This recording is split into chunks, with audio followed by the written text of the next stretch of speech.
Alors jusqu'à présent, les entreprises européennes, asiatiques qui souhaitaient négocier sur les marchés brésiliens, eh bien, elles devaient emprunter une voie qui transitait par les États-Unis. Il y a donc une nouvelle route sous-marine qui est constituée de fibres optiques qui connecte désormais le Brésil et l'Europe. C'est le sujet de l'interview avec vous, Thomas Fork. Bonjour. Thomas Lanotte, pardon. Bonjour Delphine.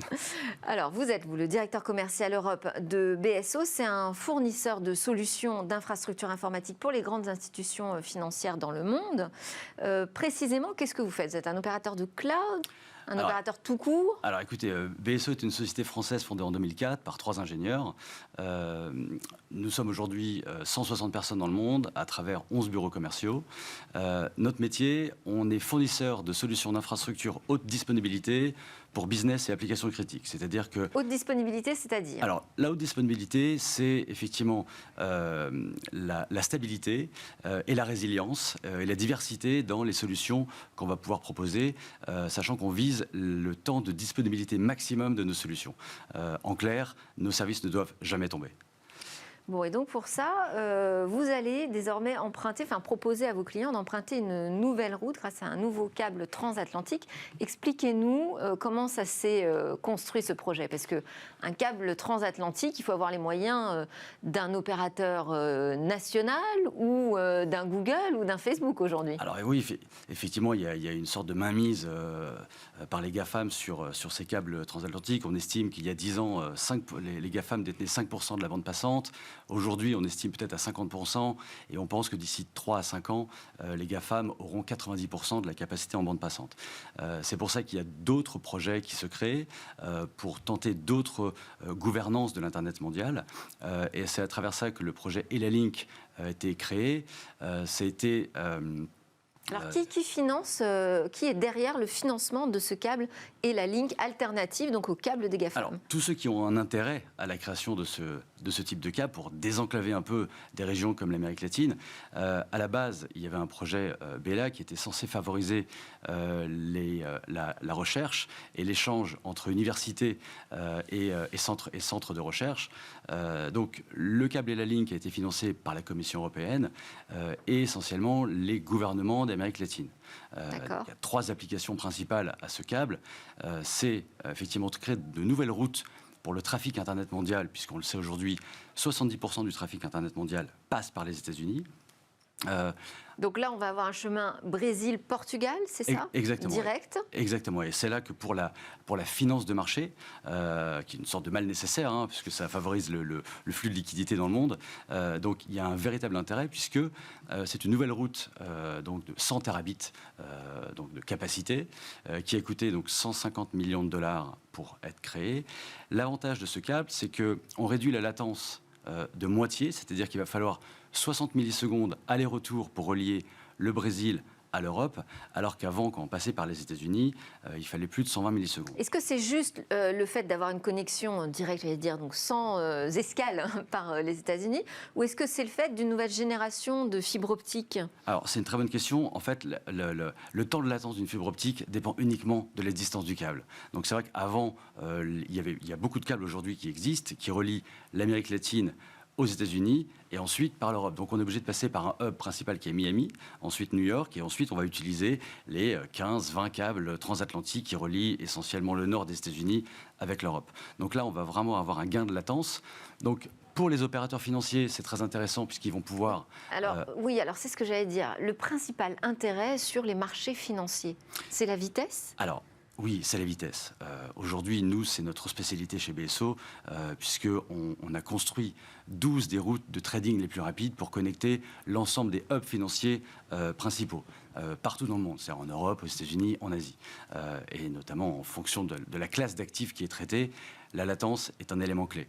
Donc, pour revenir sur l'intérêt pour Elalink, c'est-à-dire que des opérateurs financiers qui sont des banques, qui sont des traders et qui sont surtout parfois des trading haute fréquence, des traders haute fréquence, la vitesse est clé parce que leurs algorithmes de trading vont être plus ou moins efficaces en fonction de la latence aller-retour pour aller taper un marché, mais c'est-à-dire pour aller apporter de la liquidité et exécuter des transactions financières. Donc, très clairement, nous... Ça se joue à... Quelle est l'échelle de temps? Ça se joue à la milliseconde.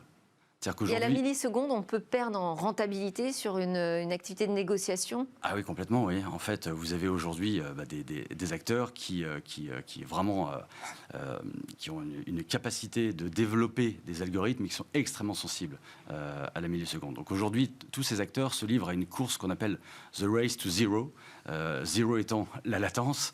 Voilà, donc il y a vraiment tout un tas de composants. Et la fibre optique est un des composants essentiels, puisque c'est ça qui parcourt le plus de distance, si vous voulez. Donc oui, les acteurs sont très sensibles à la latence. Et donc ce que ça va générer pour... donc là, on a fait un partenariat avec B3, qui est la bourse, Borsa Brasil. Donc les opérateurs qui traitent sur les bourses européennes, essentiellement et asiatiques, vont pouvoir générer des stratégies de trading entre ces places de marché et le Brésil, avec des latences réduites. Donc, certainement, vont améliorer la capacité et la rentabilité de leur modèle. Et surtout, ce qui est intéressant pour l'Amérique latine, c'est que ça va apporter un flux de liquidités supplémentaires sur leur marché. Donc, mécaniquement... Donc, c'est aussi un argument de développement pour l'économie locale? Exactement. Et c'est vrai qu'un câble sous-marin, on l'oublie souvent, mais c'est quelque chose qui participe à l'attractivité des territoires.